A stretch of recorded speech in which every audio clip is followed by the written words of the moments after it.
Very good. So, Boli Baba Ki Jai. Jai, Jai, Jai. Welcome to today's Zoom Satsang at the Haidakhandi Universal Ashram. And I'm Ramlochi, and I'm really happy and excited to be here with many people who have lived with the fire and are very close to the fires, because we're going to speak about that sacred ceremony. It's interesting. I was just reading the Devi Bhagavatam yesterday. We do a study group and I read it throughout the week, and then we have a study group. And it was particularly on the devas at the beginning of creation feeling hungry. And so Brahma and Vishnu got together and created yagya, fire ceremonies, so that they could be fed. And then it went on to swaha and dakshina and the other kind of things too. But I just thought that was, yeah, Babaji said that the fire it is the gods. So I think it's going to be a powerful time together. So I'm grateful.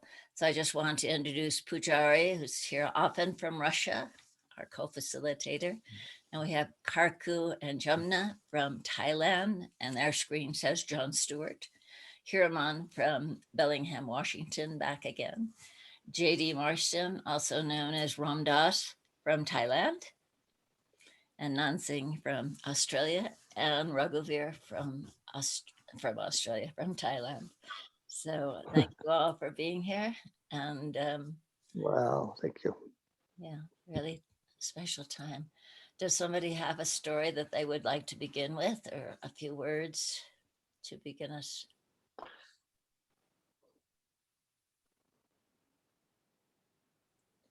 I would just, in that case, I'll just remind us that Babaji said, the fire brings rain, which brings grain. And from everything that I've ever understood about the worship of fire is about abundance, about the continuation and the perpetuation and the abundance of creation. And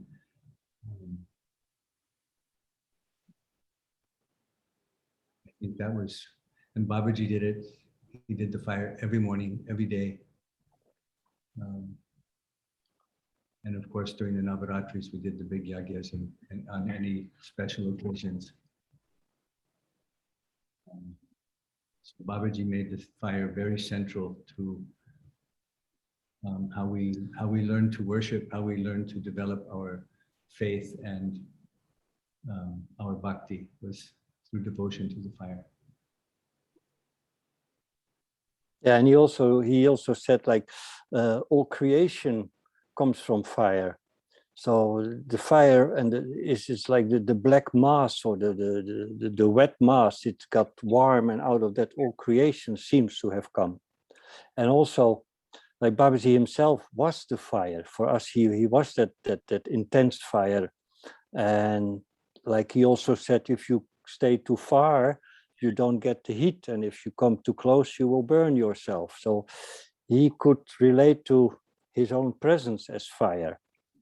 And it's the mystery that Babaji was for us kind of gets into this words of he is fire. And then how can you relate to Babaji as fire, as he was also all the different aspects of the gods, if it's the mother or Kalberav or Hanuman. Like last week, Satsang was about the different aspects or the different divinities.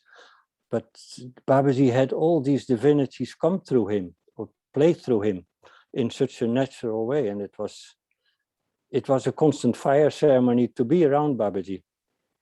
But some beautiful things that Nansing, I would like that you share that again, how Babaji did this incredible fire that he mentioned that the Kranti would start after that. That is such a strong message you gave last time. And then since it's the fire satsang, I would love it if you could share that one again. It would make a big impression on me when I heard you share that. Kaku was there at that fire also. So it was the Havan he did, Kaku, at the end of the Parthiv Puja in 1977. And he did the fire at the Duni outside his kutia. But the whole time he was putting offerings in the fire, the flames were just enormous. You'd think they'd set fire to the Bodhi tree above, or I couldn't believe how Baba could sit so close to it. And the whole time he was this laughing. Only time I saw him laugh like that, like huge laughing. And then he said that the people who had come from, that he'd called from around the world for that Parthiv Puja, and obviously this Havan, he said he'd lit the fire of destruction and now it couldn't be stopped. It was, and I was sitting kind of sideways on to Baba watching him, and I thought, this is Lord Shiva. This is Lord Shiva lighting the fire. It was, yeah, there's nothing I can say in words that really relates the feeling in that moment.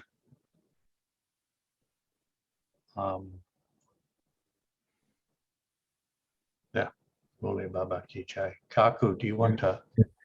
Well, I think the whole year, that whole year in 1977, Babaji set a lot of stages, although we don't know what stages he set before we got there. So,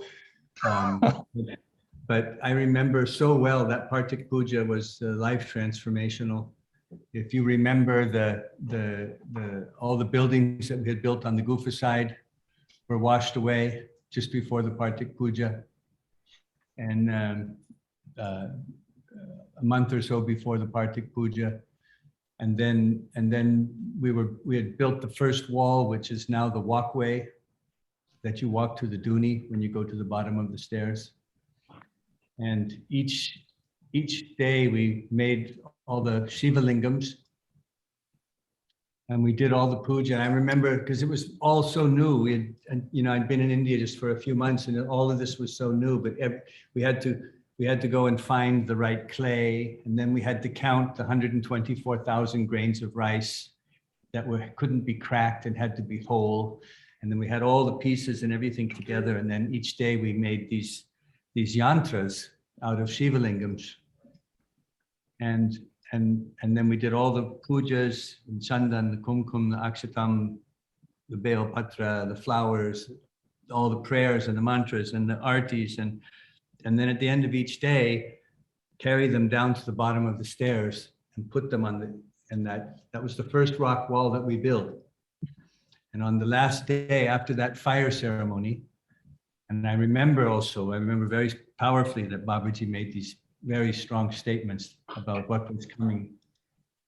And then he planted the people tree in the pile of Shiva lingams, in the 124,000 Shiva lingams, and that's the tree that when you get to the bottom of the stairs. And he said, this is the beginning, and here we're going to build, and now we're going to build all the temples on the other side, and we're going to build all the buildings and have 108 kutirs, and the gardens were going to come. And he just kind of announced that after all of that destruction of that rainy season and all those buildings getting washed away, that now was the new beginning. And there we went on, and that began that incredible 7 years of creating the Gufa side, digging that whole thing out, building the 9 temples, creating the Mahashakti Duni, and all the gardens.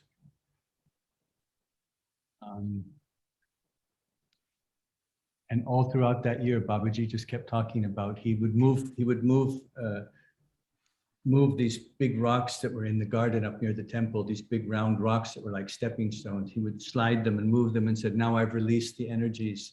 Now the destruction is coming. And then at the fire, do you remember that, Nanwa? Where he used to sit and paint, and he'd move those rocks and say, now I'm releasing this energy and I'm releasing that energy, and now all these forces are coming into play. And then at that fire ceremony, we shook and shivered. Our hair stood up when he made these statements. And when you're talking about him laughing that day, he had almost a wild man's feeling. Yeah. I'm glad you remembered the hair standing up. When I told about this last week, I said all the hair stood up on my body because there was none on my head.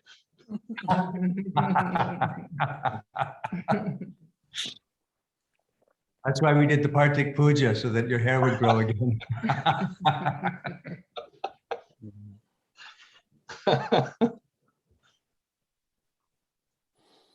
But I think for all of us, this morning ceremony with Babaji sitting at the fire and doing these offerings was such a magical moment. And for me, often the most beautiful moments of my life, I can say. The most beautiful moments of being with Babaji was in this quietness of 5 o'clock, in the darkness, like Hiraman is sitting in the darkness. In that waking of the day, we were having Chandan applied in a peaceful way or in whatever way.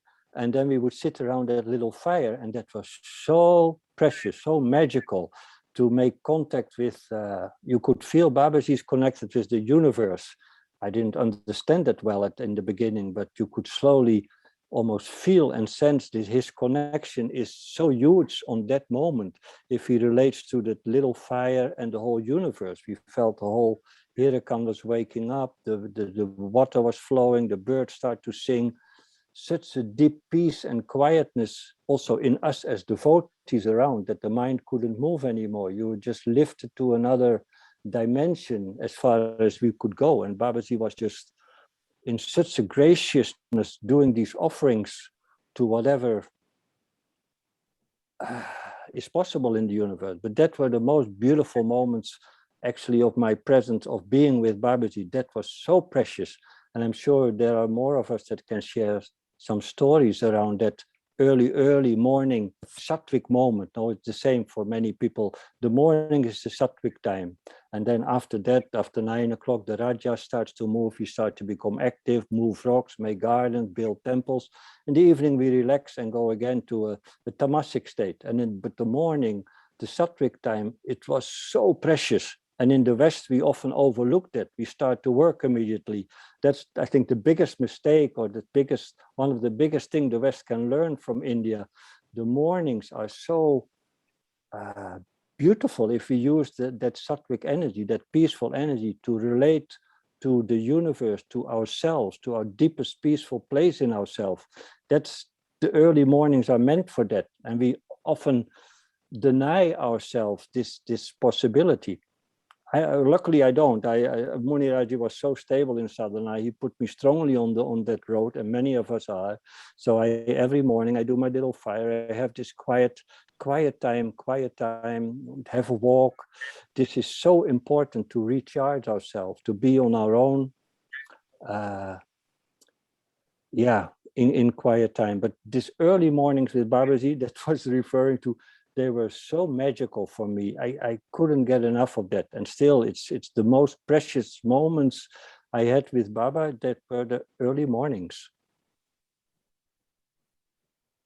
Yeah. The same for me too. Go ahead, Raghu. No, I was busy talking to my cat. Sorry. I think that the same for me, Pujari, is that the mornings were just, you could feel the purification of the earth, and not just from right in the little dunya under the tree. You felt the whole earth being purified, and that's really for me what the fire is about. Is bringing the rain. What the rain purifies, and the fire itself is purification, but the vibration that came from those fires in the morning was universal. I mean, it filled your own, nourished your own soul, and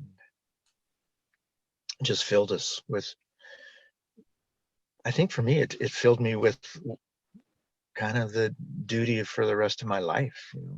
Right. It wasn't just, that day, it was for the rest of our being,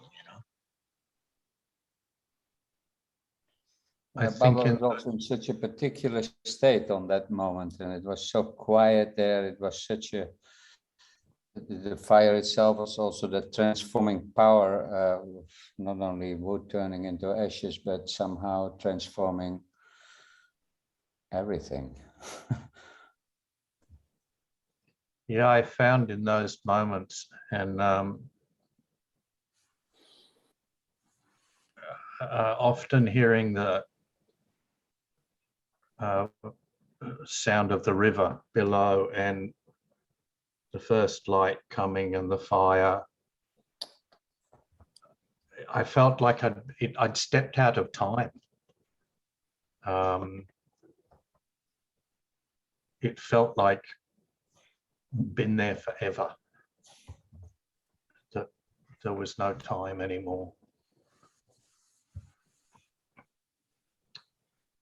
And that, yeah, deep sense of silence that everybody's talked about, just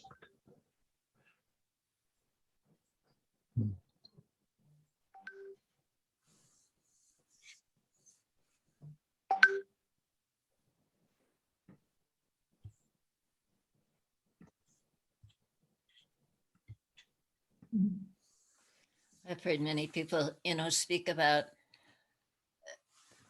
just a deep understanding without knowing what's going on.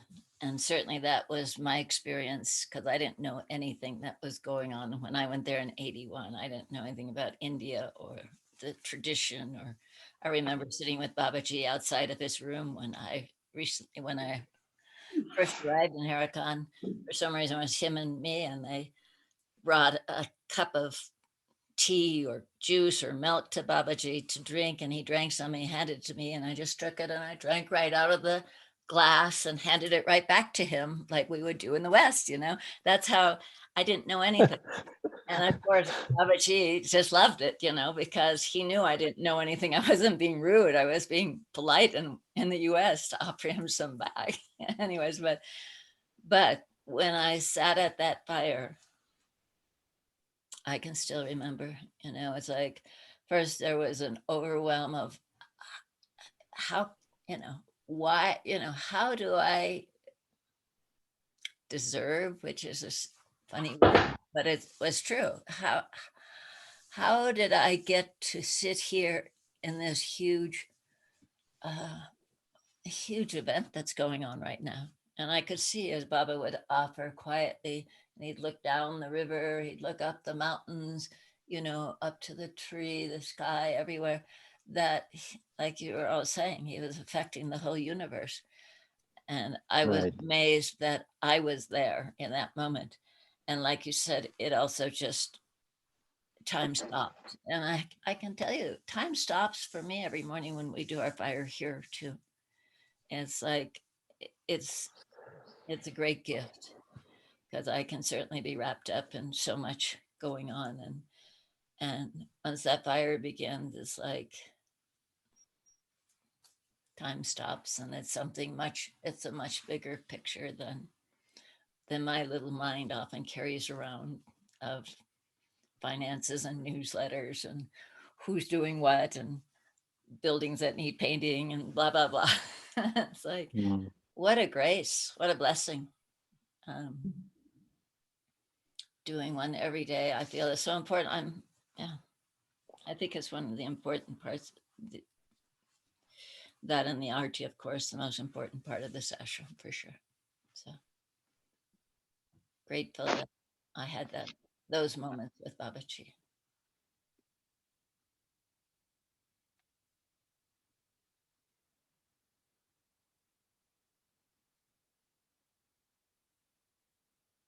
I believe it's also one, Babaji had said that it was one of the things that Babaji wanted to reintroduce in the West, that we had forgotten about the worship of fire.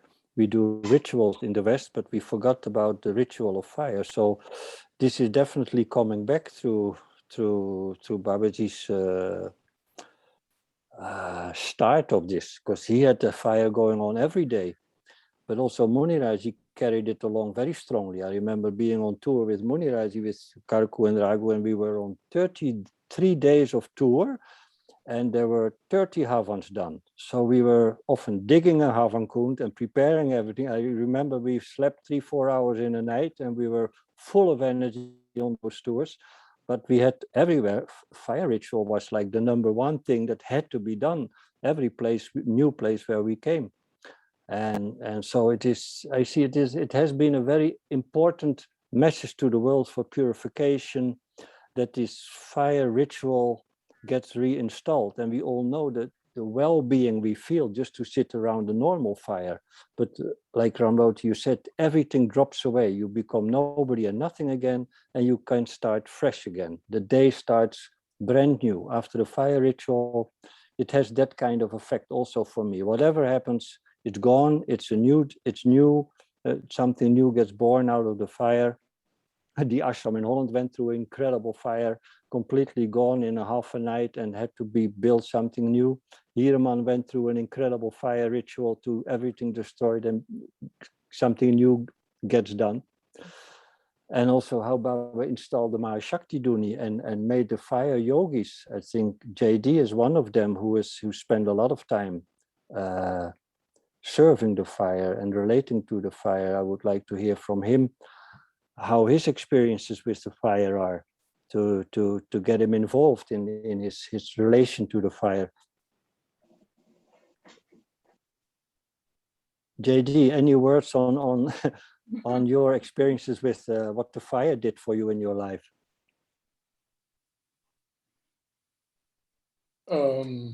Maybe it would be better to ask, what didn't it do for me?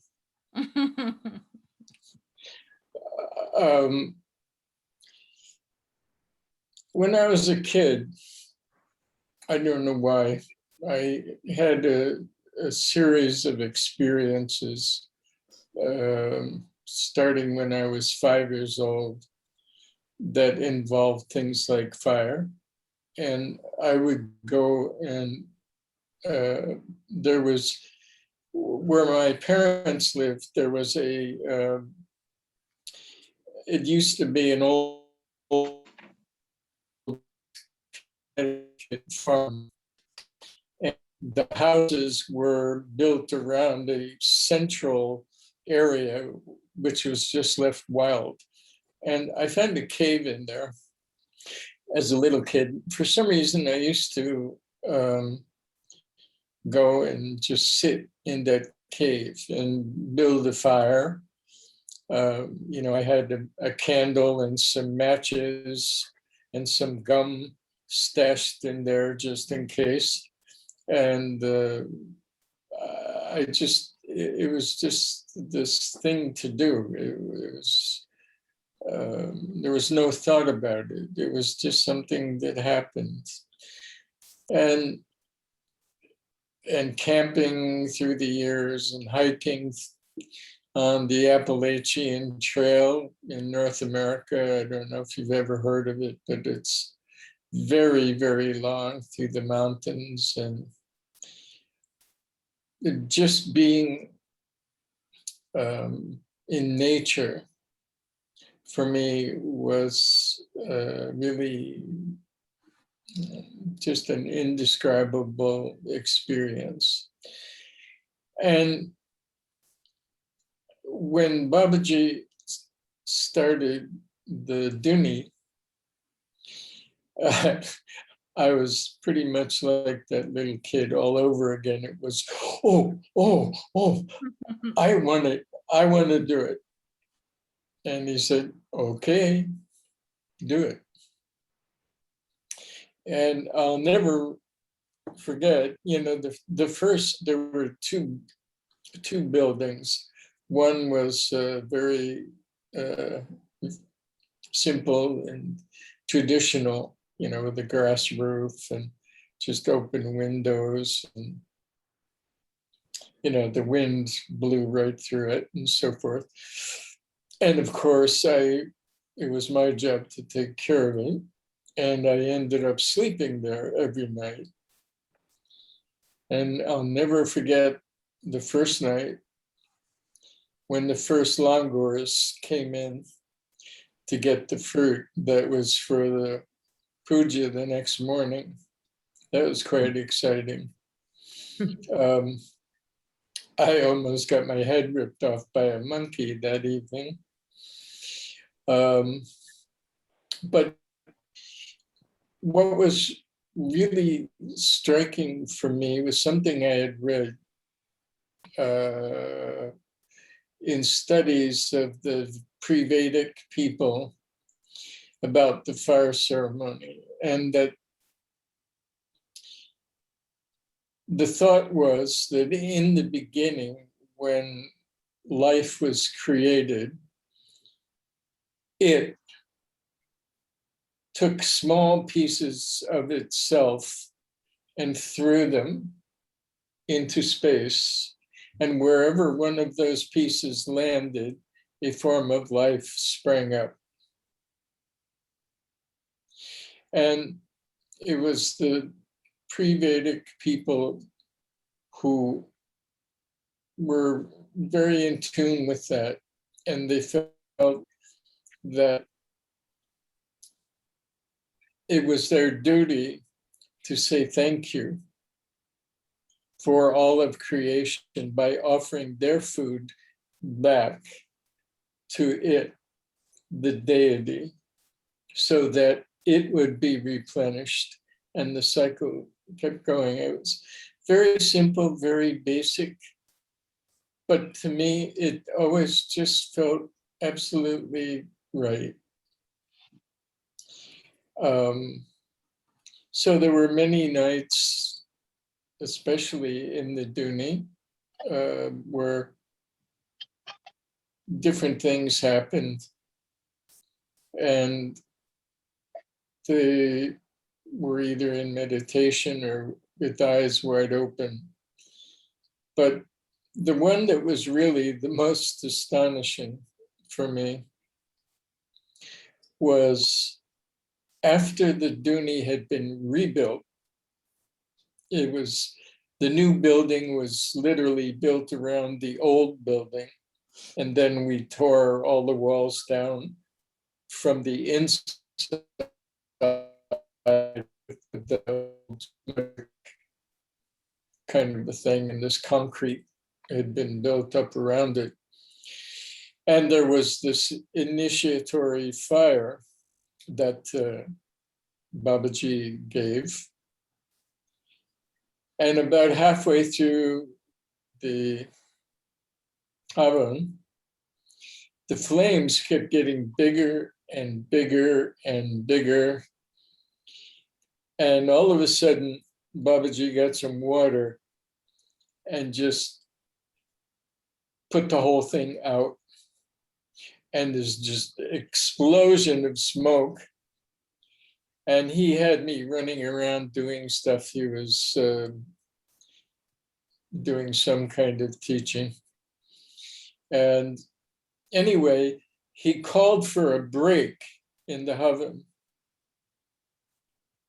and went outside and sat on the ledge where there were a bunch of little murtis and all kinds of things. And he was just hanging out. And I'm running around on 2 hours sleep a night in those days. And I started getting kind of irritated. And it was, the fire was great. What did you put it out for? It was fantastic. All this stuff is going through my mind.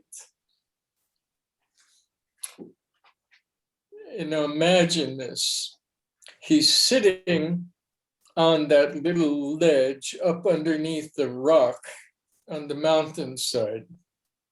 And he's just hanging out there doing his thing and playing with a couple of people. And I'm standing there in the doorway of the Duni looking right at him, and inside I'm just exploding.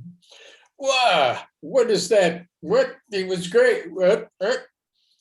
And all of a sudden, out of the corner of my eye, I see a flash over the top of Siddheshwara. And that flash came flying down out of the sky right into Babaji's feet. And there was the Sapta Rishi making pranam. That was it. Bye.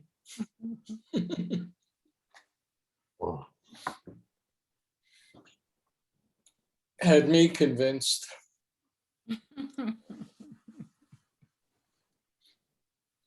So I always just related to the fire, as this, it's like camping. Isn't this fun? It's just so lovely. It felt like real life, by the fire, because everyone needs fire. Our entire history of Homo sapiens is a result of our relationship with fire.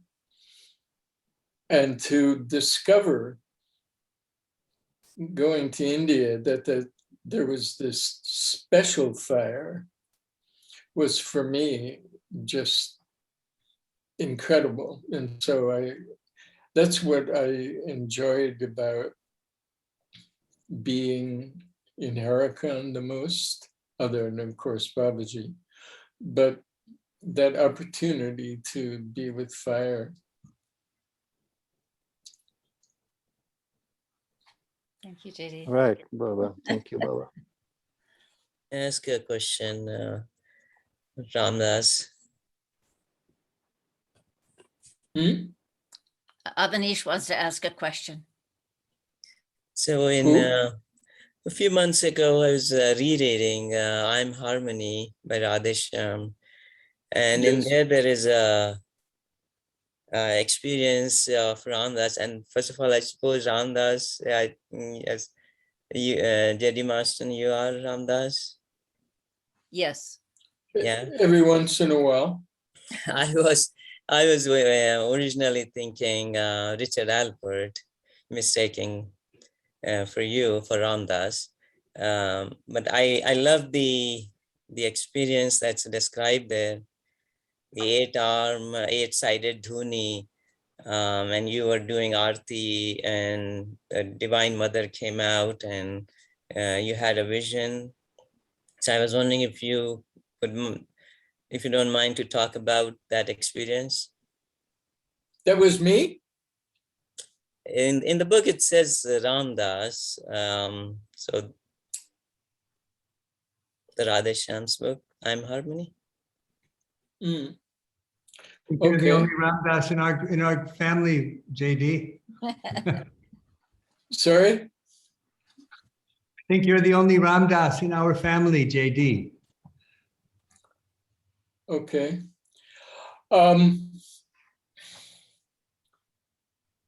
Yeah. Could you read that to me? I'll tell you if it's right or not. I have to find that book. Yeah, I'll have to find that page. The book is right here. So, but someone Okay. else wants to go ahead. Yeah. I'll tell you. Sorry for being What I silly. remember is Ramdas was doing arti to the 8-sided dhuni, and it's described as very pure, and form of Divine Mother Durga came out and gave the vision and hugged Ramdas. So I thought that was beautiful. So I thought I would hear firsthand from you. I'm very sorry. I do not remember that Okay. at all. No worries. Yeah. I was hospitalized some years ago, and it was a very traumatic experience. And I was given a lot of drugs during that time. And it seems to have damaged my memory in places. It's like Swiss cheese. So my apologies. No. Thank you.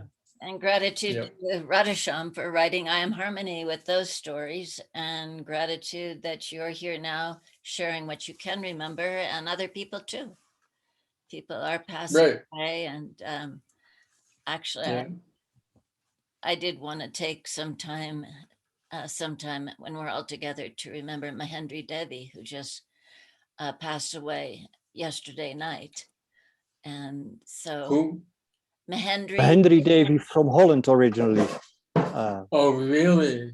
Yeah, she just left Oh. yesterday on initiatory. So in Holland, she was in hospital, hospitalized, going through a chemo again and blood transfusion time, and she just chose to go. So she slept quietly in and left peacefully, but she was fully in bliss with Baba already for days. She was in a very high state, so she left very in a devotional way. Yeah. Mm-hmm. Yeah. and maybe we could just right now, let's spend a couple of minutes just sending love and prayers as she, if she's still journeying to Babaji, or if she's with Baba, she could hear it too.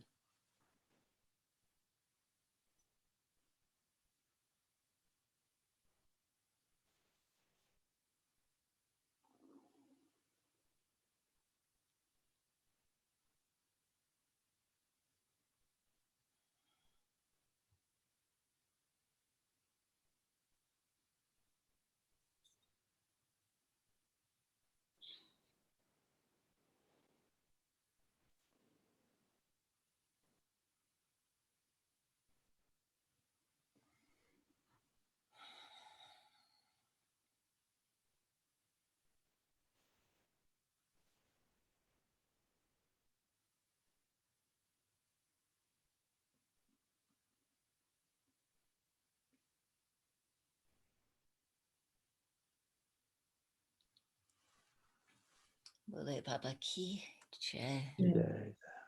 Jay. And she was too Ram ill Loti. to ever, she was too ill to ever be on a Zoom satsang like this when we started. But I did have a chance to interview her in Chistranina when we were there together for Guru Purnima. And that would be found on the YouTube channel under devotee stories, not satsang with devotees, but devotee stories were when I just took the camera around the world and took videos of people telling their stories. So I'm grateful that we have that too. So if you want to learn more about Mahendri Debbie, that's from, I don't know, 7 years ago or so. But this is why we're here. I would like, Ramloti, I would like to go back to Babaji's little fire ritual in the morning, which was so precious for many of us. And I saw Jamna nodding a few times, but we didn't hear your story yet. What is your experience in that early mornings with Babaji? Can you share some of your experiences? Thank you. I'd love to.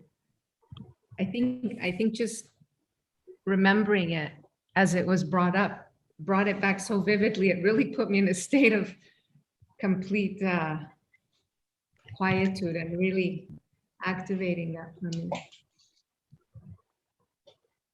I first arrived in December of '82, but I'm born and raised in Mexico, which is a very warm climate.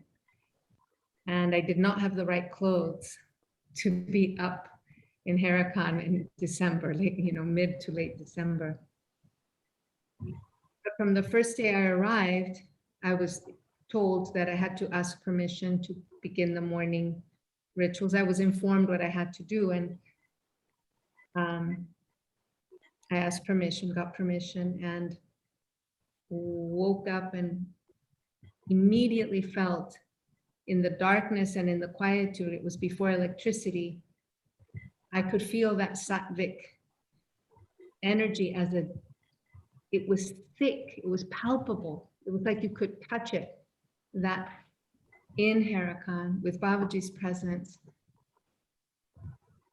I was in the presence, I was in something sacred. And I would go down to the river. And for me, it was extremely difficult to combat my mind's avoidance of cold. I cannot tell you how profoundly I really don't like cold. I never have. And yet I would overcome it because I knew it was necessary to go. and then have Chandan from Babaji, and then sit in that incredibly sacred time by the fire with him and others. And from the very, very first morning, like you, Nansing, to me, it was timeless. I still, when I just closing my eyes and feeling into it, it was a sense of eternity, of entering into a period of eternity. There was no beginning, there was no end. There was no me and myself, there was no other. And it was familiar and yet not familiar because I wasn't me also. It was, there really no words. It was entering into a state which Babaji took us all with him.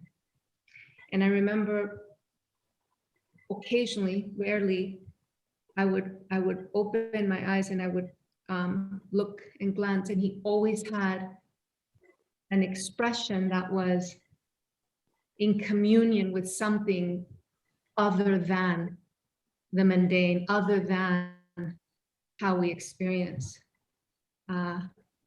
life ordinarily. He was also in a form that was, I guess transpersonal would be the word, just extraordinary, not himself either, or beyond himself, or all of himself. I really don't have the words. But I do know that from that very first morning, I never missed a single morning. And every morning I had the same struggle with the cold and my mind going, no, but you don't have to do this. You know, you don't really have to go to Chandan and to the fire. You can start your morning later, and just and my body would just get up and my spirit would go through it. I still can look back and wonder how I was carried, really, despite my mind wanting to fight it. And it all would culminate in the fire.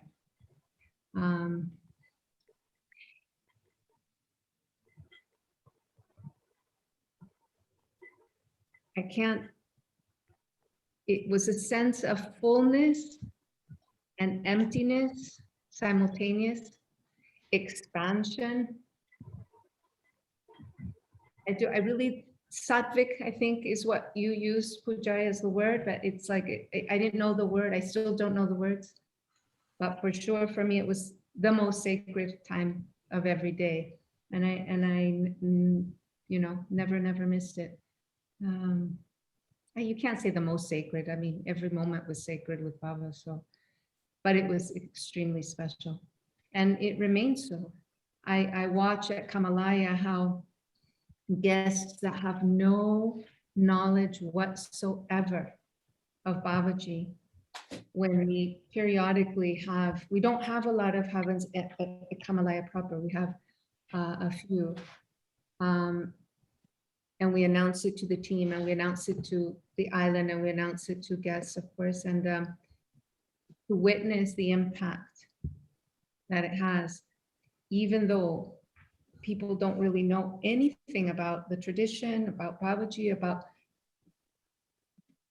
the way it opens people's heart and impacts their spirit, and the number of people who have never attended a heaven before who do and weep and are moved and touched. It's extraordinary. It's extraordinary how the divine is at play. So yeah, I never learned it. I can support it. To me, it's the same. I love being completely immersed in it and not, you know, I can disappear in it. So yeah. Thank you. And if you'll allow, I'd like to say a couple of words also. That's incredible, beloved. I think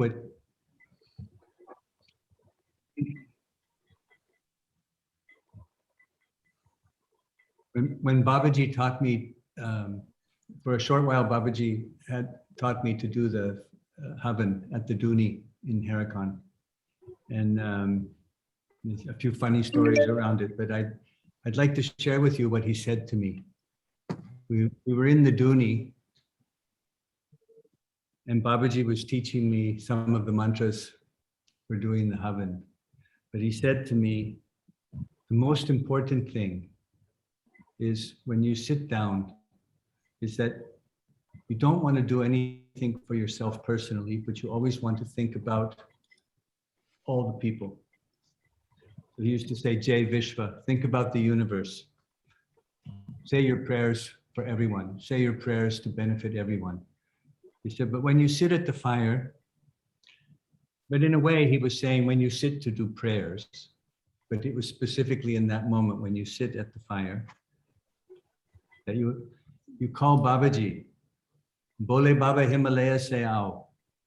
Call Babaji to come from the Himalayas. Bole Baba ao. Be here. Bole Baba Kao. Please accept my offerings. Some people in a, this was Babaji's very simple way of passing something on. This is not the whole formal fire ceremony, but he said, always start by calling me, inviting me into your heart and inviting me to accept your prayers. And while you start to say your mantras, he said, always make your sankalp, make your prayer, not only in Hindi and Sanskrit, but make your prayer in your own language. Speak to me, because when you call me, I come. When you call me, I'm there. When you make your prayers with your open heart, I am accepting them. So speak to me also in your own language so that your heart is speaking directly to me.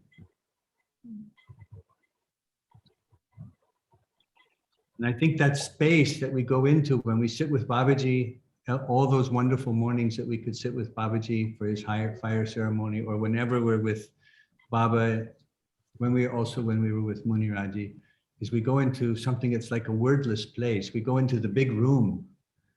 We go into the big room and time, so we have the sense that time has stopped because we're connected. And everything about Babaji was to get us to be connected. To remind us day in and day out, whenever you remember, whenever you think about him, take a few seconds to make sure that you connect, that you breathe him into yourself, you pray him into yourself, you invite him into yourself, so that it's him, it's the divine that's expressing itself out of us. We always forget and go back to our lists, Ramloti. We always go back to our lists of how many rooms we have to clean and what we have to build and who we have to feed. But as often as we can, just always remember to call him back. And I remember him telling me once, you worship me, your thumb is a Shiva lingam, just pour water on it. Just put your thumb, pour water on it and say Om Namah Shivaya.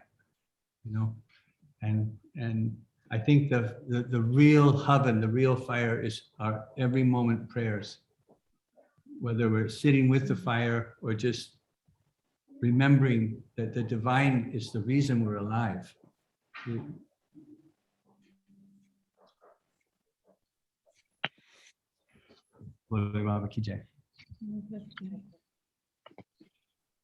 Yeah, there's that. So something came up in me, like how Babaji said, without Duni, no meditation. And that rings a strong bell for all of us, like how Jamna expressed it.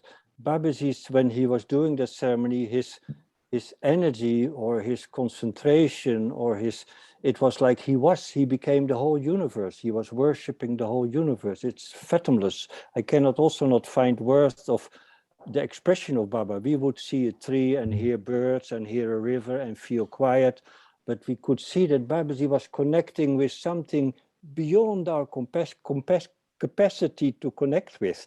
And that made it so magical, that Babaji was connecting with something far beyond our possibility to connect with it. But we could see it and sense it, that was going on. That's why in a small way, we are learning through the fire to come to peace, to come to ourselves, to come to our senses, to learn meditation, to become quiet. I call it sattvic energy, just to say it's the quiet time. And there's a big gift in that Babaji introduced it to this way of become quiet. That's why, again, I say, without doing no meditation. That's a quotation from Babaji, and it's so true for me. It's such a blessing just to sit with the fire. Okay. And a healing. Jayashree? Yeah, I have some questions, few questions. But first, I want to say that like a few years I felt to start the fire, but I knew I was not ready. And then last year I started to feel it's time, so I do it very small. And but I feel like want to ask to all of you, which have experience with it, if at how you see when you make the small fire with just a few mantras, and the big one I'm not able to even start like the full one, like just the one that you do, you know, few 108 times Om Namah Shivaya and Ganesha and few mantras. This I feel I can start with. But the real, you know, big one, I feel there is more need of support of learning it, and not only the book I bought online and the course, you know, like it doesn't feel. First, I think it would be an idea if somebody feels to make a course on to really someone online, because now we cannot so much travel. For those who really wants to do it, I mean, I'm doing it 1 year and not every day, but each time I do it, I feel what happens, like. But I also feel it's not the right proper way. It's just a little bit what I try to do, and I would be nice to have a more support if somebody would really know how to do it, that can share it sometimes online. I mean, of course. I also don't know the timings. For example, I do it when I feel in the morning, but I would like to know what time Babaji was doing it in Ashram. If it's like before Aarti, because it seems to be before, but I thought that it was, you know, the times I did it in Ashram, I feel it was sometimes, for example, in Luna, it would be in, not the first thing we do. I don't really know, but I just wonder if somebody wants to give more information and to guide more. Sorry, my health is not very good at the moment, so also when I talk, I'm not doing very well. I'm going through a hard time. This is also what I want to say. Is it a connection that when you start with the fire, a lot of things in your life gets even more intense? That I feel since I started that there's been a lot of difficulties, even more than before. And I also see that when I do it and I don't put my intention for myself, I just ask God to be there. There's a noise. I don't know. I hear. I just ask the presence of Baba. I just try to do what is written. Ramloti wrote in the explanations how to start. And that magic really happens when there is no personal intention, like there is no personal prayer. Like I feel that these moments are very strong when I just ask Baba to be there, Divine Mother, and do the mantras and offer that if I would come with my personal needs, I'm sick, I feel this, I feel that, it's less. So I wonder also if it's like this, that you should not put your own, like you say, Kaku, like you should not put your own personal agenda, like you just ask the presence. Invite the presence to, you know, it's kind of like the mantra, Sameva Mata Chapita Sameva, that we are connecting so deeply with the divine so that the divine can guide us rather than asking the divine what we want. the divine can help us with what we need. That was how Babaji taught me.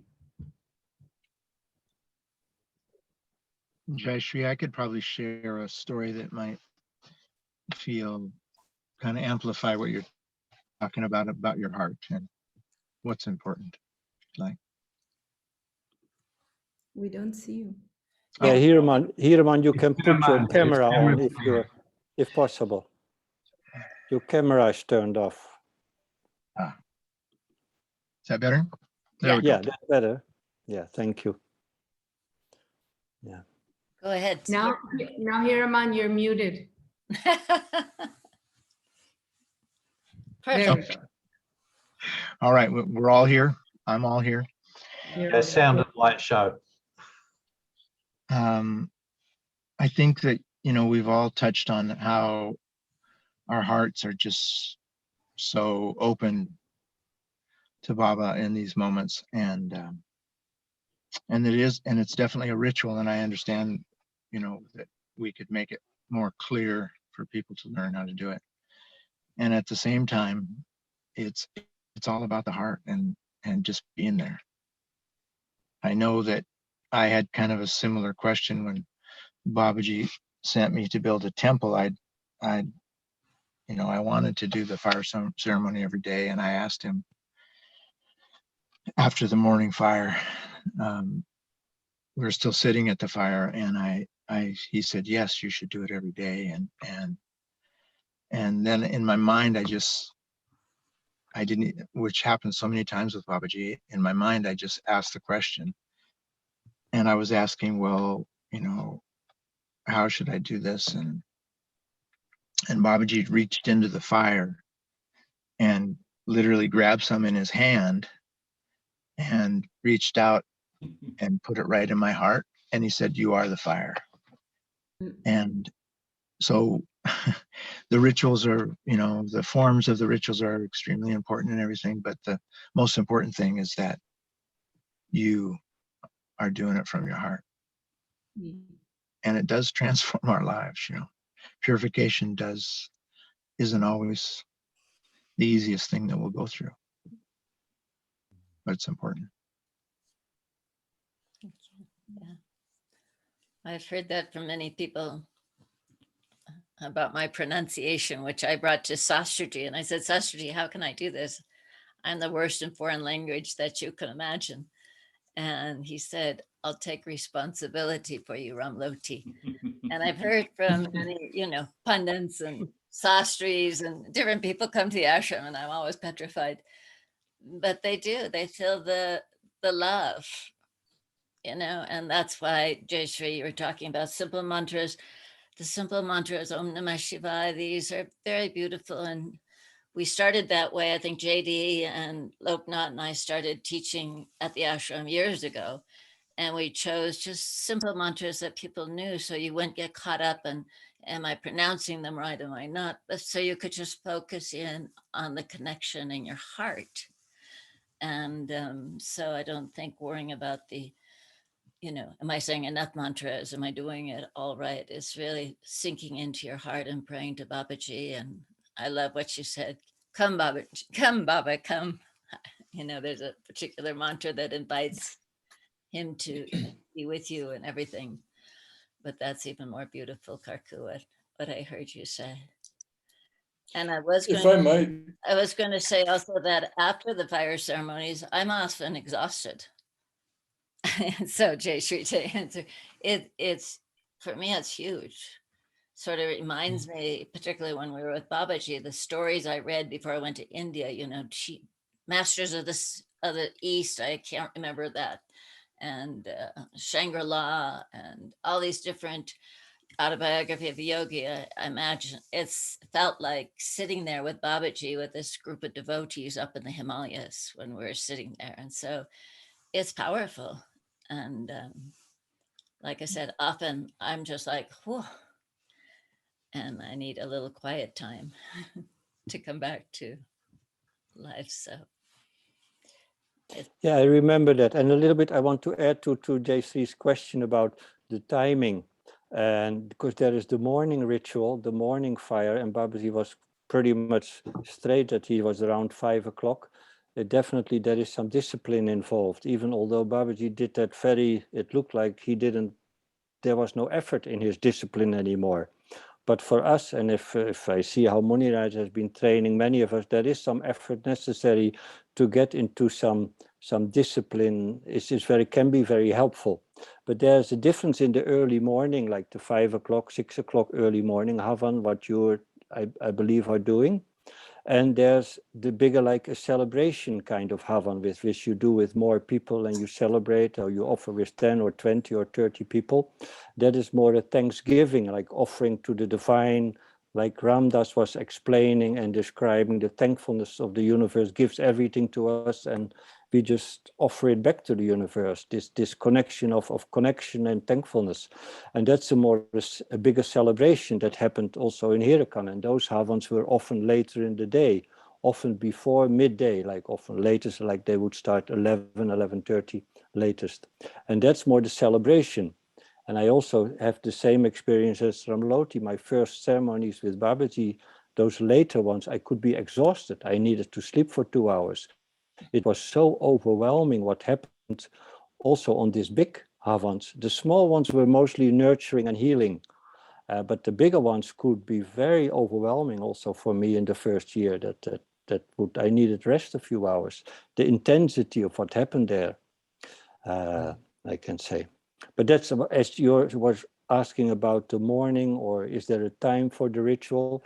To my taste, if you do ritual, there is a little bit difference. If you do a quiet little fire, which is more your meditation and your practice to come to peace, or you do it as a celebration with more people, that's another kind of ceremony. Hope that helps you a little bit. Yeah. Thank you very much. Yeah, that's a really important point. I love the way in the morning how at the end of the fire of the offering, how the birds would be singing and the sun would be coming up, and it just was like completely nurturing. Yeah. Yeah. It's also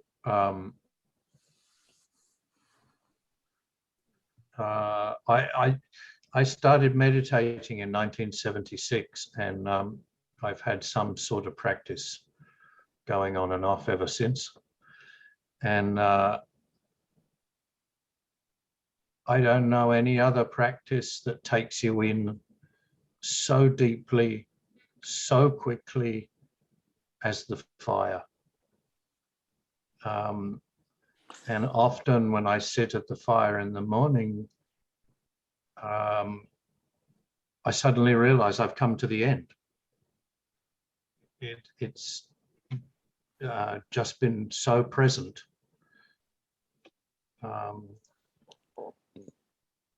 It's as if the time, it's usually 45 minutes, but it's as if the time's just gone.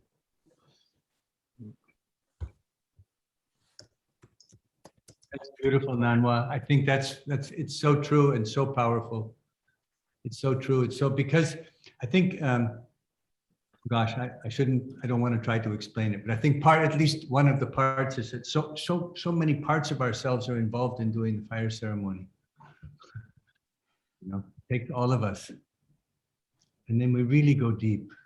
It's really so profoundly transformative. Yeah. Raghu now is also doing regular fire ceremonies. And Raghu, you've also spoken so much about the fire ceremonies at those speeches before. Can you share something with us? Well, I'm half asleep here, honestly said. Yeah, I don't know what to say actually at the moment. Wonderful practice, going very deep. I'm enjoying it very much. I build a fireplace here now, and I'm doing on Mondays and special days. Yeah, it's wonderful. I don't know what to say about it at the moment. I'm not very the brightest crayon in the box. Well, I can fill in for you. If the way you talk in your speeches before the big fire rituals that you've been doing so beautiful for the last many years, you always have a message about the transformation of our ego into something beyond that, to what we really are.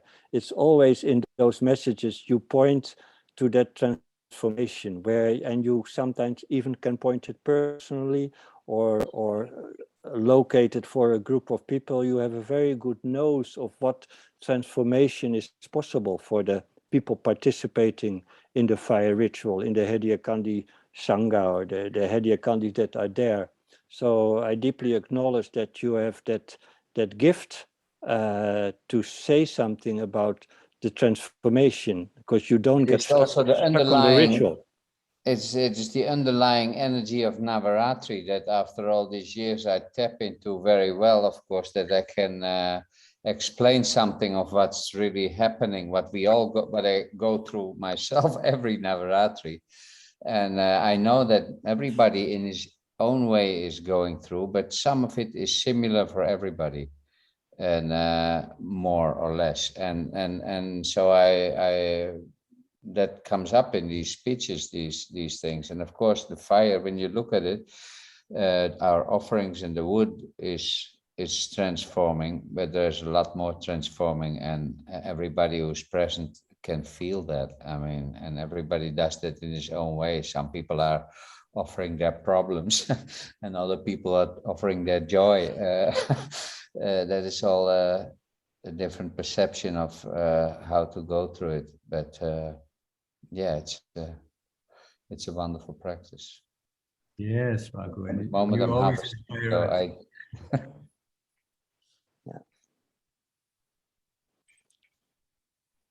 Yeah, something comes up in that I would like to share on this satsang. It's like one day Muniraji explained me a little bit about the coconut. He said why we offer a coconut. In some traditions in the old time, they even used to offer an animal or something like this in Havans. That's not done anymore, or hardly done. But he said, in these offerings, we offer everything what the divine is giving us in this world. We offer it in forms of grains and fruits and things. We offer it in kind of thankfulness that we get sustained as human beings in this world. And said, but at the end, after we've offered all the flowers and the fruits and the grains, we offer a coconut. But that coconut also stands for us as a human being, with the hard shell on the outside, which is like our body with hairs and a physical structure, very hard to penetrate. And then you come to the white material, which is the emotional body. The hairs is also the mind and all the activity. But inside the coconut is the white material. That's the emotional body, which is more soft and beautiful. And in that, there is the juice, the nectar in us, the blissful nectar, which can be in us. And the happiness that we experience when the coconut cracks open is because the inner space can connect again with the outer space. So we become one with the universe. That's the happiness of a human being. If we crack open, we become one with everything. That's also symbolized in the coconut. If it's offered to the fire, we offer all of our being, everything to the fire, until nothing is left from us, until we completely disappear as a coconut. It become the space around which so that's the ultimate offering of ego, you can say, or the idea of we are somebody. Yeah, it's the I am nobody and nothing, huh? Right, yeah. Jay Shri, one thing that to add on from what Kaku was saying, it's really beautiful to sit at the beginning of the fire, and even if you don't know the Sanskrit mantras, to make a little offering in the fire, and you say, Baba, please come. And then a little flower in the fire, Baba, please sit. And for sure he comes. Ganesh Das raised his hand. So somebody else has raised their hand. Ganesh Das. Thanks. I had a quick comment, and maybe you can harness my speculation a little bit, somebody, and also kind of direct into a question of maybe somebody can address a little bit with their experiences with Baba. The comment that came up for me when Jayshree was presenting her question about her personal intention versus maybe not having a personal intention, but just holding a space or something like that for the whole is, if we're praying for the whole, we're a part of that. And whatever we need, if we're praying for the greatest well-being of the whole planet or the whole universe or whole, the whole, we're included in that. And then as far as the speculation that I felt maybe some people could harness, which Hiraman kind of spoke to, and Pujari also kind of spoke to as far as benefit of discipline. I had the sense not long ago when we were doing a Lakshmi Puja, and I was talking with somebody afterwards, and they were kind of commenting on the lack of it being as maybe formal of a ritual as a puja as some people might do. And it occurred to me of like, well, we kind of make our sounds and do our motions, but really, Baba's doing it all. And on the Ganesh Day, one thing that I had heard about Ganesh that maybe somebody can clarify too is that it's like this translator of our prayers, because the devas can't understand our gross language. And so he translates to them. And it occurs to me that even if we're speaking in the most proper Sanskrit or our own native tongue, that same translation probably needs to occur. And since it's going to happen, if we're sending it through the translator, at least then the message can get to the right spot. So that was some speculation. Maybe some people could harness through their own experience, validate or otherwise.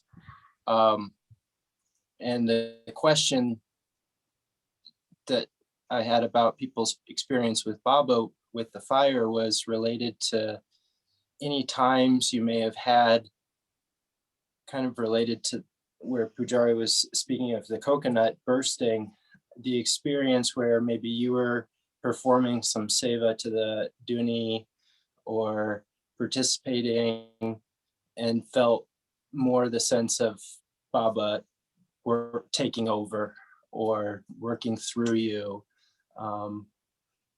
And that's kind of related to that same speculation around what Nan Singh was saying about being with the fire of like the Duni as the guru, and not just this energy of transformation, but this energy of like taking and sending, and also like sending up, and kind of the magnetism of the light of the fire, even if it's a small coal. And that was also I'm just throwing out some like bobbers and fishing here a little for the conversation, but like anybody's experiences with a Duni that's kept going and then like starting it up, and some of those processes of like getting the Duni going, and just that experience of being close to the fire. Anyways, that was my question, comment, ramble. Thanks.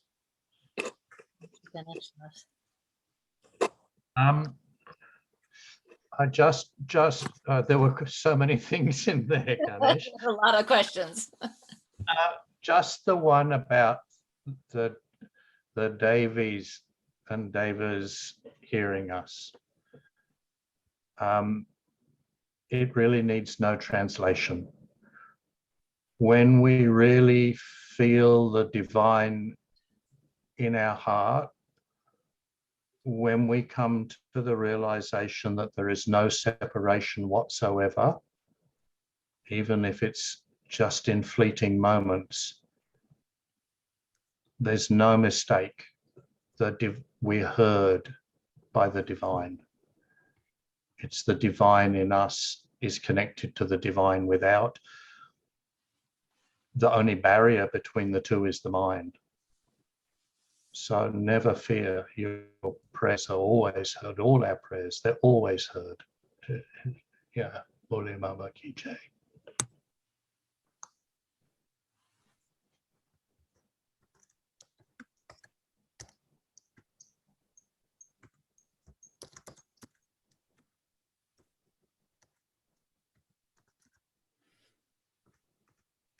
I have a practical question. Do you feel, just a minute, Melinda, do you feel complete Ganesh Das? I mean, there's much that could be said about your question. Well, I can add a little bit into the same bottle or the same pot for Ganesh. It's such a beautiful topic what you're addressing, because as Babaji devotees, most of us who physically met Babaji, we are well aware that Babaji knows everything about us from lifetimes. And he knows all our prayers, all our thoughts, all our wishes. He's well aware of all of that. And so it's kind of another this divine reality that Babaji was able, or Baba's pure consciousness. He knows everything about everything. So it's no problem for Babaji to come through us, or to come through a dog, or to come through another human being to guide you or to help you. It is our process of slowly waking up to that reality. That's why I say again, those who have met Babaji, they are definite that Babaji knows everything about us, past lives, future times. It's just we are an open book to him. And we cannot do much on a personal level. We just have to step day by day through our sadhana or through our way of life, or keep our heart as much connected to the divine as we can. That's enough. That will do the job. Just don't get in the mind, stay in your heart and keep going one step at a time. And your road is already there, and you're trotting and you're doing fine, and God is with you. That kind of attitude,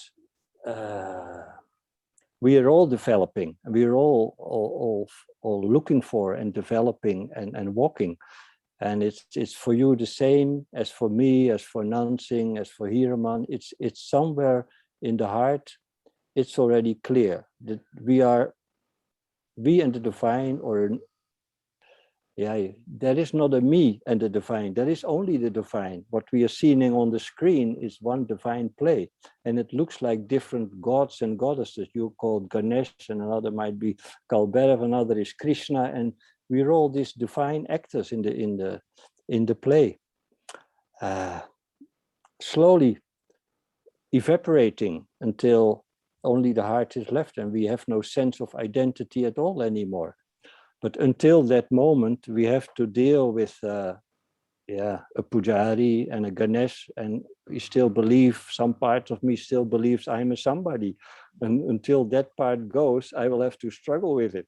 That's a little bit on a personal level, how far the suffering goes. And that's also probably for all the same. I hope this gives a little bit more to your talking. Jai Ganesh. I also really appreciated what Karku said early on, this idea when he was talking about the Sankalp, that just being there to remember our oneness with the divine, with Baba, that's enough.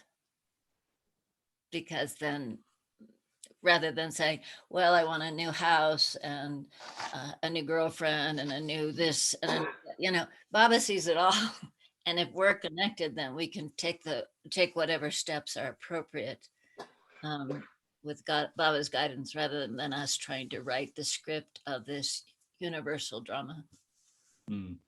That's one of the beauties of these different rituals. And if somebody complains about a ritual that you feel in your heart has been helpful, that's okay.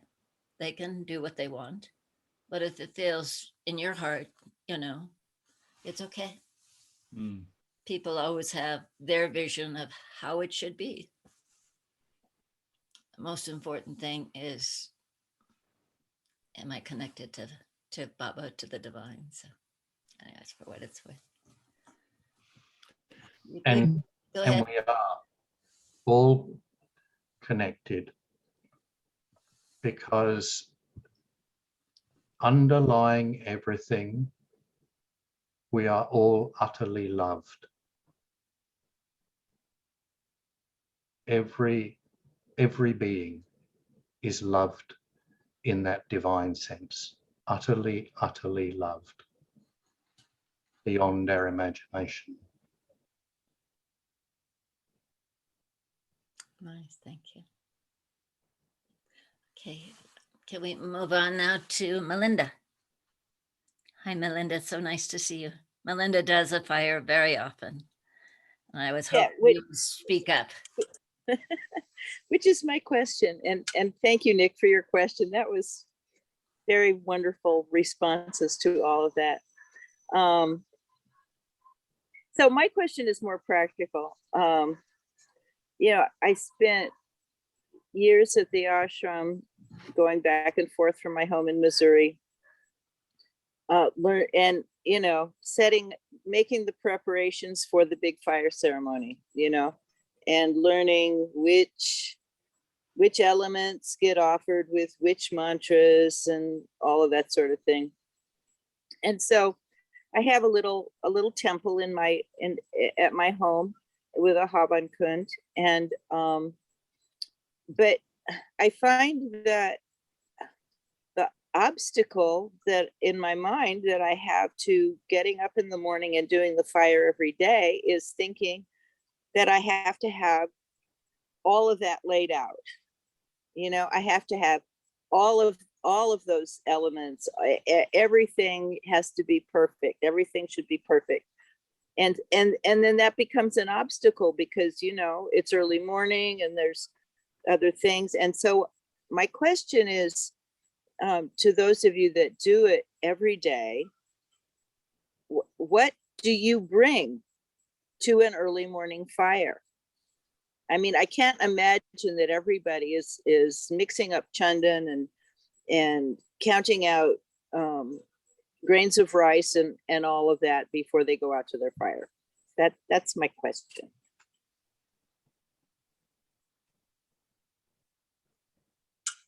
Well, I try to give a little answer since I'm practicing that every day, and I made it more and more simple for Melinda. So, and in actually most of the things I've learned from Moniraji, and he was always doing he had a very little Haidakhandi with maybe 1 feet by 1 foot by 1 foot, 30 by 30 centimeters.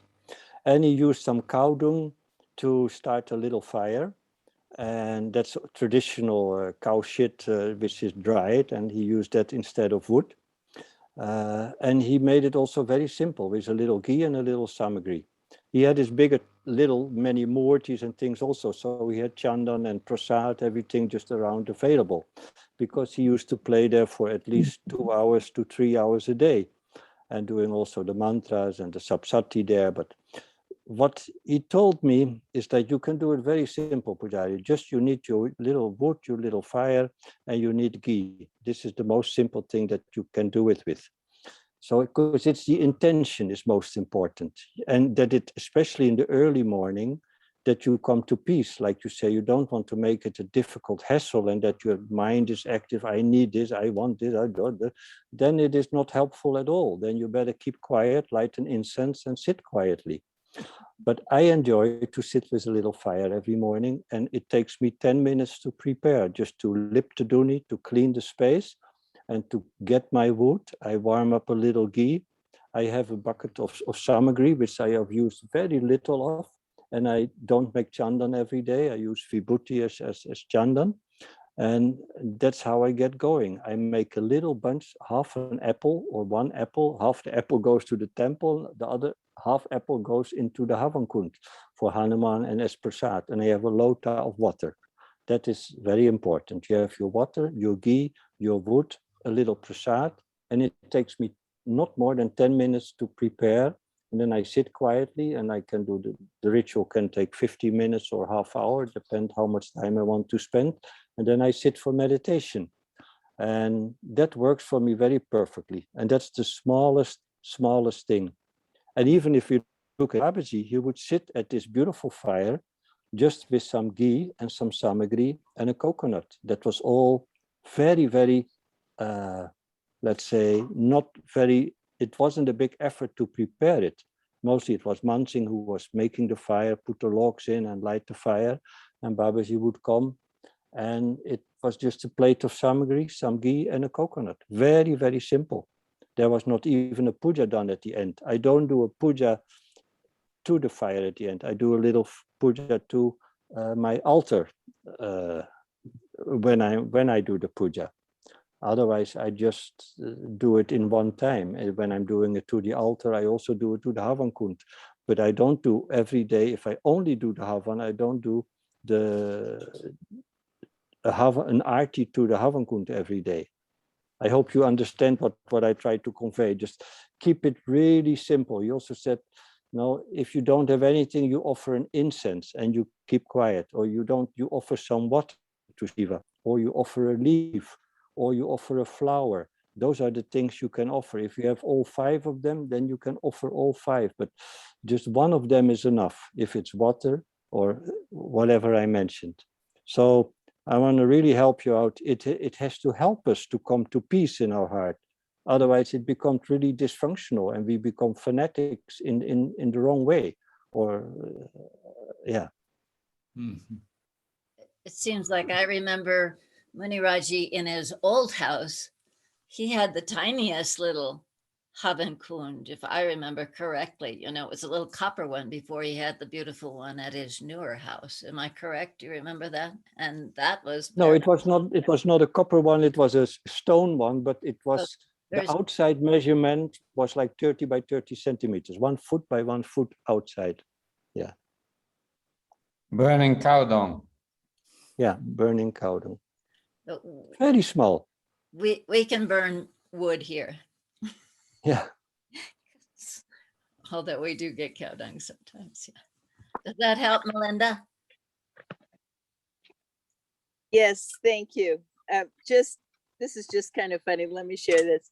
So I was so dedicated to having all of the elements, and I used to do the fire ceremony every full moon, every new moon. And one time I was traveling to New York City, and it happened to be on a full moon or a new moon. And so I packed my little itty bitty, I mean, it was this big, right, little Havan Kund with a couple of little pieces of wood, but I had everything with me. I had little jars, and I was on I think like the 39th floor of the Sheraton Hotel, and the window opened about this big, and I opened the window and I did Havan in the middle of New York City at the top of the Sheraton with everything in there. Thank you all very much. That's very helpful. That encourages me to re-engage. Keep it simple. Loknath has his hand up. Hey, Lok. Loknath is here. Oh. Yeah. Hi, everybody. I was late, and but I just find to remark and bathe in the kind of joyful satsang, and I'm sure that early on we commemorated that this was 9/11, and the fire at the Twin Towers burned for a year. So I wanted to speak that, but also for I think both Ganesh and Melinda, and what I've been hearing, part of the and I think I love how eloquent Pujari, both Pujari and Nansingh have become. But what I think we all hear in that, or certainly what resonates with me, is a sense of release and forgiveness. So for me, over the years, some of these practices were to come into a place of deep listening and letting go, and becoming a part of how spirit or soul or Babaji, whatever we want to name, where that energy was going. So in some ways, these practices are a way for us to attune ourselves to the most deep sacred place in us and in all creation. And I have been through, these, Melinda, so, these times of being a fanatic, everything had to be done. When I first at Haidakhandi, I had this Murti of Shiva, and I'd go out every morning and carry this, 40-pound piece of rock with Shiva engraved in it, and bathe it under it, and, did the whole thing, and did it for months and months, and broke my back.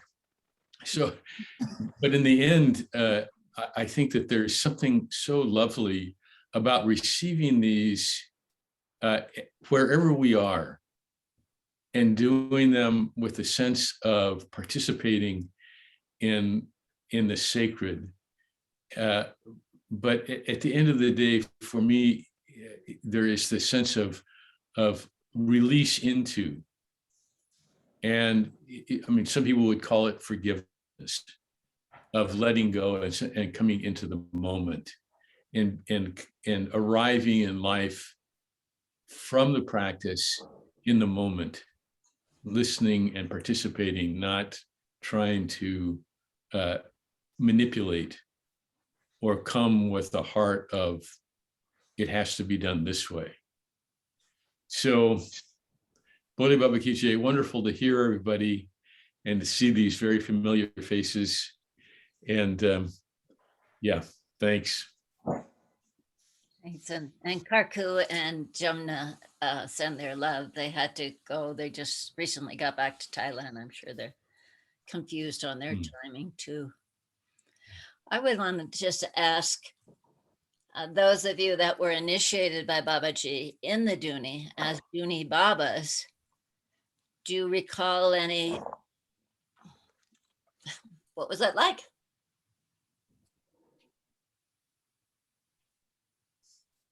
Well, it did occur to me to share one story. After Baba's Samadhi, some of us stayed down in the Duni all night. I was one, and I didn't sleep at all. But this was after we put his body in the ground. And so when I went out of the Duni to go down to bathe, still dark and it was quite cold that morning. And when I touched my skin, it felt like the dead skin on Baba's body. And you say, what it was like. It was, in some ways, that became kind of a meditation for years. But there's so many ways to put it. But you got to die to being run by your body and your ego. They'll always be there while you're alive, but in some ways they want, they're now dead to you while they're alive. It's a great paradox, but yeah.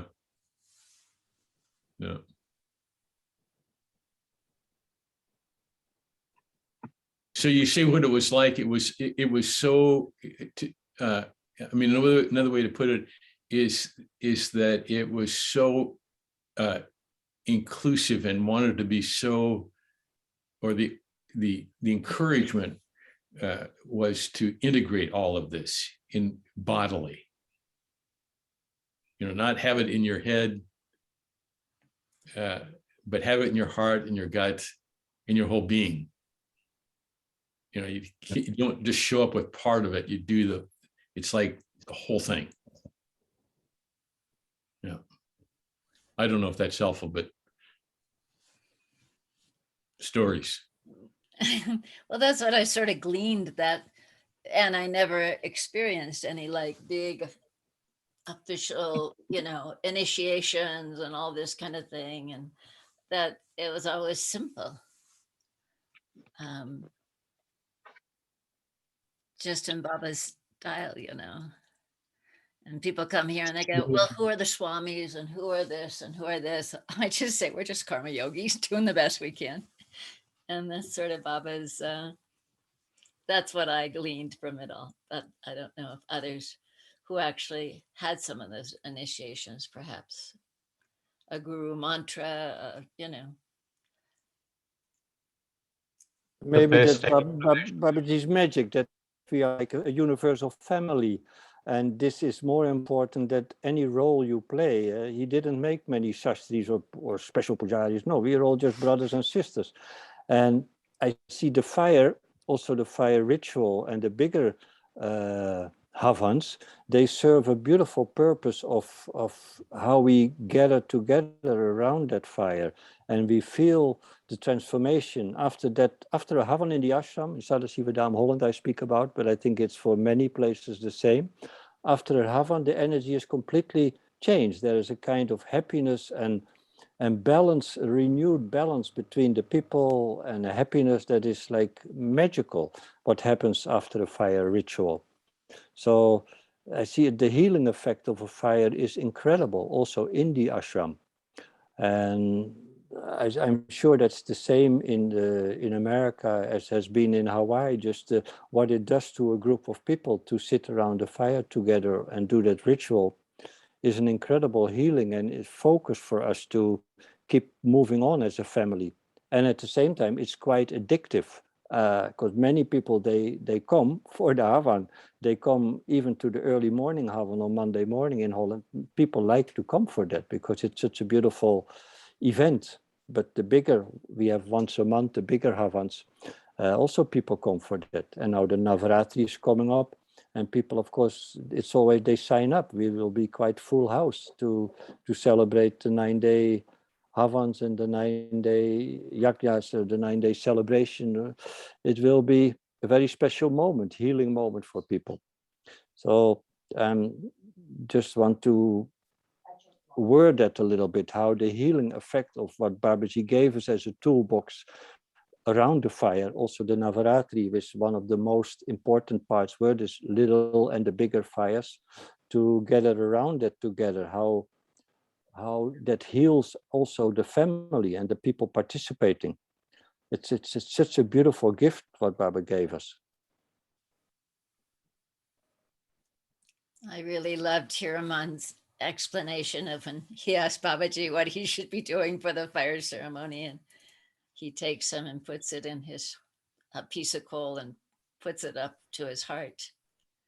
And to me, that's so Baba. That says it all, yeah. I think there's also the nature of the fire is so primal for even people that have never thought of the spirit. You know, you sit around a campfire and you look into the fire, and it quiets the soul, even if it's not a spiritual practice for some people. And when we make it a practice, and it's transformative, and it's Babaji's always with us, and sometimes we're not aware enough to be with him. You know, he's always with us, and his teaching to us in all these different ways is just to be aware, to pay attention. If we pay attention, then we're with him. We pay attention to everything around us, then everything starts to flow in a way that just, has such synchronicity, and we feel the spirit in every breath. And that's what Babaji's given these practices to us for, so that we can just be with him, be with the divine. One of the most beautiful things about this Babaji family is there's no hierarchy. Well, maybe in some people's heads, but in reality, there's no hierarchy.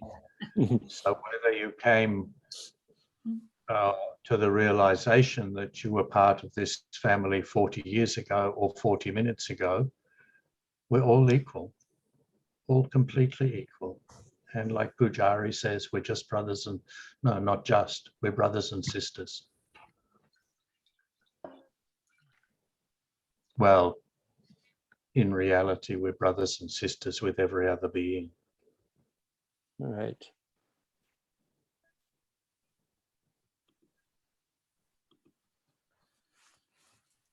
Looks I like love you, my brothers and somebody sisters. else has a question. Yes. Ishri? Sorry. Is there a reason that you don't do the offering of the Havan in the evening? That you only do it in the morning? Like if somebody wants to do it in evening, there, that's kind of not allowed,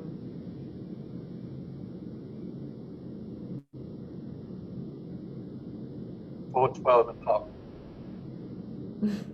is what I was always told. The energies of the sun are waning after noon is the traditional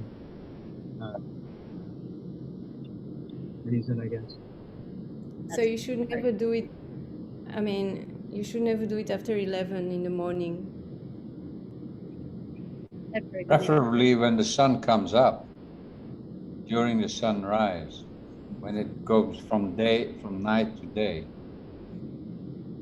As Babaji was doing himself also. So early In morning. this Mahashakti Duni, it is done also in the evening. But there it is done in the morning and in the evening, and it's worshipped like a living entity, daily, twice a day, and it's a little bit different kind of story. But it's not with the offering, no, in the evening. It's not like the big Havan where you... No, not a big Havan where everybody is offering. No, those are always done before sun is straight up. Okay. Can I answer for her? Thank you. Somebody else? Shivaya. So we make a fire ceremony in the morning. We energize our day to pray the sun. And in the evening, we wind the day so we can sleep well. If we do the fire ceremony in the evening, we get all the practices, we energize and we won't able to sleep. This body needs the sleep. So we just, while more like anything else in the evening for going to sleep, we make the calm meditation or just the simple prayers so we can wind the day well. As soon as the God and Goddess, everybody sleeps. So that's how I have learned. By the evening comes, your body should be calm, your mind should be calm. So you get a good rest.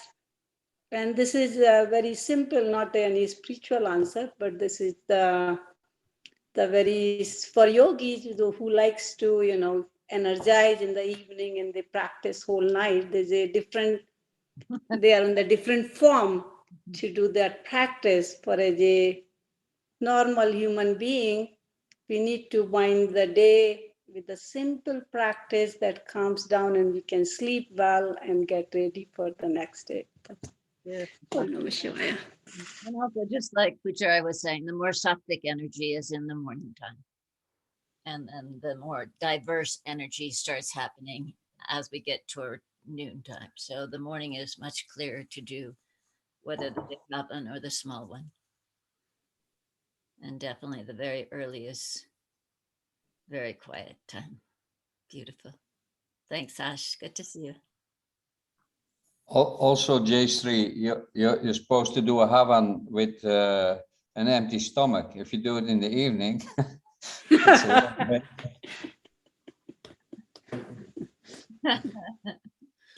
You won't be a very bright color crown in your box. Anyways,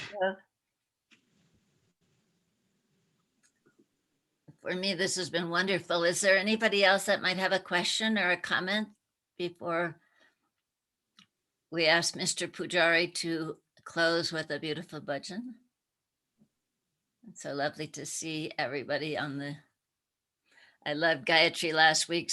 We were talking, I think Nan Singh brought up about the diamond with all the facets.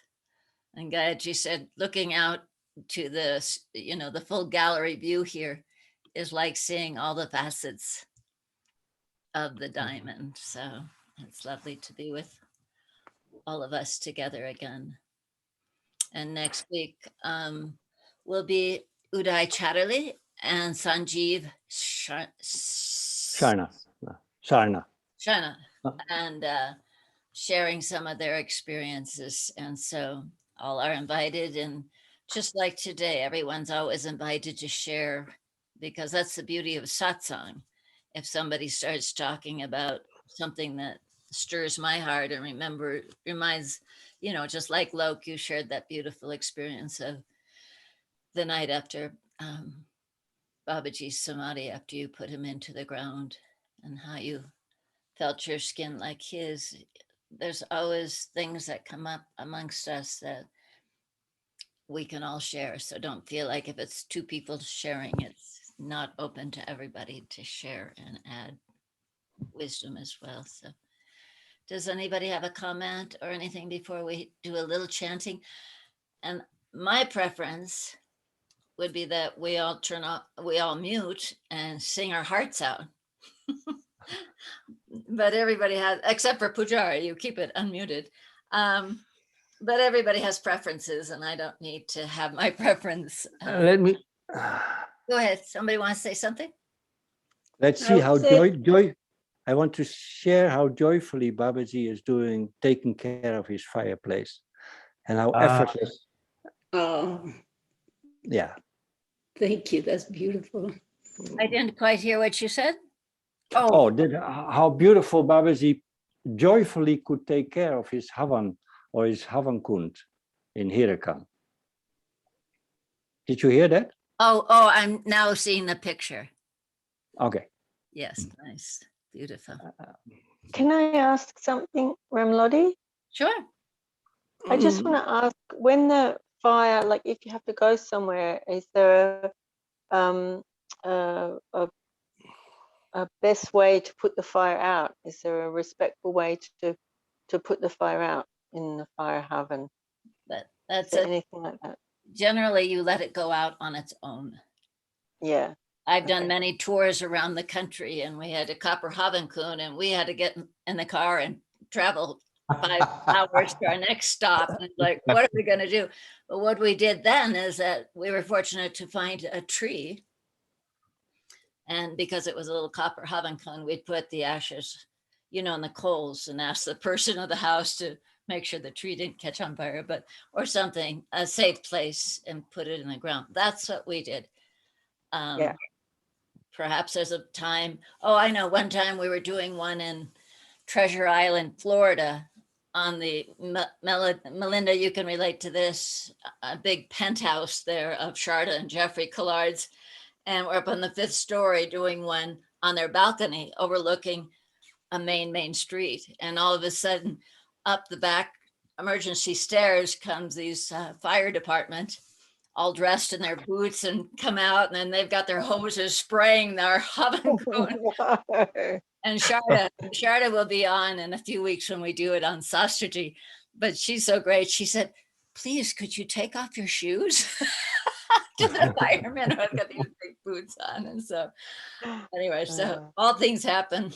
We have prayers, but somebody else might have a better answer than me. These are just what has happened in my lifetime of doing hundreds of fire ceremonies around the country.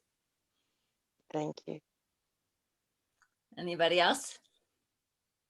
Yeah, there's a funny story which you have just inspired about the Duni in Sister Nino. There was a guy in the ashram which was actually wanted by the police, and the police came, and he escaped into the Duni, into the Duni there, and the police wanted to go into the Duni, but somebody stopped him. So no, you can't go in there with these boots on. They have to take. And they were looking and said, no, you don't get in. They were very resolute no. So they took their boots off, and there were these low windows. So the guy rolls over the window, the one who was wanted by the police, and runs out through the fields. And you could see these policemen running through the fields with on their socks. That's funny. I didn't see it, but the story is really fun. Oh, thank you, Sally, for that. A great question. I hope you got some answers. But the best. Oh yeah, that's good. I just wanted to make sure because it's such a sacred, important thing that I don't do disrespect. Yeah. And there's always a prayer at the end. Some people turn around as they say that prayer after a puja, after it's just like, you know, I don't know it in Maybe Sanskrit, but it's basically what I say is, I'm sorry if I made any boo-boos. If I drank out of your cup and I wasn't supposed to or whatever, you know, this is just my love. And I'm, yeah. So. And take your shoes off.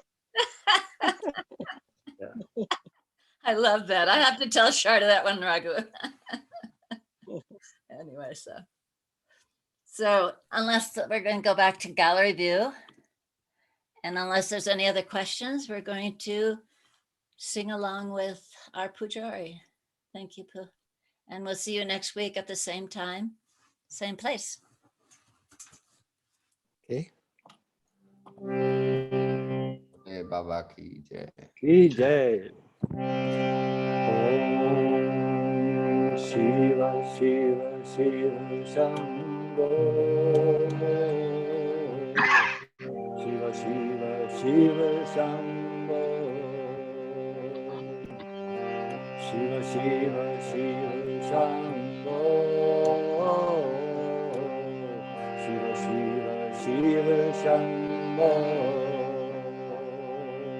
Mahadeva Shambho. Mahadeva Shambho. Mahadeva Shambho. Mahadeva Shambho. Shiva Shiva Shiva Shambho. Shiva Shiva Shiva Shambho. Shiva Shiva Shiva Shambho. Shiva Shiva Shiva Shambho. Mahadeva Shambho. Mahadeva Shambho. Mahadeva Shambho.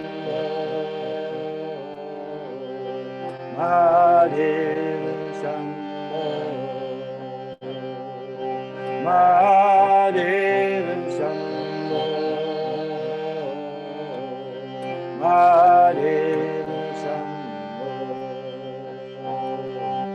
Shiva Shiva Shiva Shambho. Shiva Shiva Shambho. Shiva Shiva Shiva Shambho. Shiva Shiva Shiva Shambho. Mahadeva Shambho. Mahadeva Shambho. Mahadeva Shambho. Mahadeva Shambho. Shiva Shiva Shiva Shambho. Shiva Shiva Shiva Shambho. Shiva Shiva Shiva Shambho. Shiva Shiva Shiva Shambho. Bole Baba ki jai, sab bhaktan ki jai, sab santan ki jai. Thank you, everybody. Bole Baba ki jai. Thank you. Ciao.